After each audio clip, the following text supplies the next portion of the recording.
മാഷാ അല്ലാ, നമ്മളിപ്പോൾ ഉള്ളത് ചേരമാൻ പെരുമാൾ, അതെ, മഹാനായ താജുദ്ദീൻ റളിയല്ലാഹു അൻഹു എന്ന് പറയുന്ന ഒരു സഹാബിയുടെ മക്ബറക്ക് മുമ്പിലാണ്. ഒരു കേരളീയൻ എന്ന നിലയിൽ ഒരുപാട് അഭിമാനവും സന്തോഷവും തോന്നുന്ന ഒരു നിമിഷമാണിത്, അല്ലേ? നമുക്കറിയാം, കേരളത്തിൽ നിന്നൊരു വ്യക്തി നമ്മുടെ മുത്തുനബി സല്ലല്ലാഹു അലൈഹി വസല്ലമ തങ്ങളെ നേരിൽ കണ്ട് ഇസ്ലാം സ്വീകരിച്ച ഒരു സഹാബിയായി മാറി. പിന്നീട് അദ്ദേഹം തിരിച്ച് നമ്മുടെ കേരളത്തിലേക്ക് തന്നെ വരുമ്പോൾ ഈ കാണുന്ന സലാലയിൽ അദ്ദേഹം രോഗബാധിതനാവുകയും ഇവിടെ തന്നെ വഫാത്താവുകയും ചെയ്ത ചരിത്രങ്ങളെല്ലാം നമ്മൾ കുട്ടിക്കാലം മുതലേ കേൾക്കുന്നൊരു ചരിത്രമാണ്.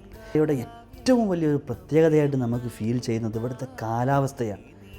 നമ്മുടെ കേരളത്തിൽ നിന്നൊരു കഷ്ണം മുറിച്ച് ഇവിടെ നട്ടതുപോലെ തോന്നുന്ന ഒരു കാലാവസ്ഥയും ഒരു സുഗന്ധവും, അല്ലേ?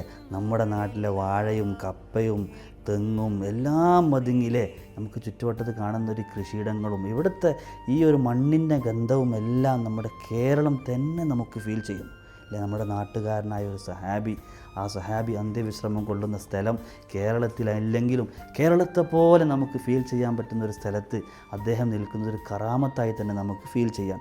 അല്ലാഹു സുബ്ഹാനഹു വ തആല അവരോട് കൂടെ നമ്മളെയും സ്വർഗ്ഗത്തിൽ ഒരുമിച്ച് കൂട്ടുമാറാവട്ടെ. നിങ്ങളൊക്കെ സലാലയിൽ വരുമ്പോൾ നമ്മുടെ കേരളീയനായ ഒരു സഹാബിയെ ഒന്ന് സന്ദർശിക്കാനും ഒന്ന് സിയാറത്ത് ചെയ്യാനൊക്കെ സമയം കണ്ടെത്തുക. അവരുടെയൊക്കെ ദറജകൾ അല്ലാഹു തആല ഉയർത്തട്ടെ. അവരോടൊപ്പം നമ്മളെ ജന്നാത്ത് നഈമിൽ അല്ലാഹു തആല ഒരുമിച്ച് കൂട്ടട്ടെ എന്ന് ഇവിടുന്ന് നമുക്ക് സലാം പറയുകയും ചെയ്യാം, ദുആ ചെയ്യുകയും ചെയ്യാം.